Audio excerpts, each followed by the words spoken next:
বৃষ্টি অনাবৃষ্টি ঝিরঝির ঝির ঝর্ণা, যাই হোক এখানে গ্যাসে বসিয়ে দিয়েছি জল, আর দিয়েছি একটুখানি দারচিনি, আর দিয়েছি একটু জিরে। এটা বেশ ভালো করে ফুটে গেলে, 1 কাপ হয়ে গেলে আমি জলটা খেয়ে নেবো। এটা খাচ্ছি ডিনারের আগে। আর এখানে দেখতে পাচ্ছ ভেন্ডি, আলু, পোস্ত, দই দিয়ে একটা তরকারি করেছিল, আর এখানে চিকেন করেছিল, আর এটা আমার দিদিভাই করেছিল। আর এটা দেখতে পাচ্ছ, এটা এখানে 40টার মতন রুটি হবে, তার জন্য প্রিপারেশন করাই রয়েছে। আর আমি একটুখানি তাওয়া নিয়ে নাচানাচি করছিলাম, কেন যেন এই তাওয়া তো আমি 12 বছর ধরে পিছন ছাড়িনি, তো তার জন্য।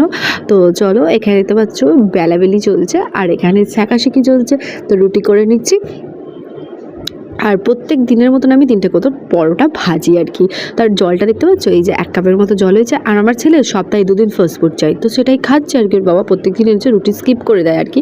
আর এখানে অক্ষয় তৃতীয়ার জন্য মিষ্টি, রুটি, পরোটা যা যা ডিনারে হয়েছিল সব নিয়ে চলে এসেছি। আর একটুখানি পড়াতেও বসে গেছি, ওপরে যে চেঞ্জ করে নিয়েছি, একটুখানি এসির হাওয়া খাবো।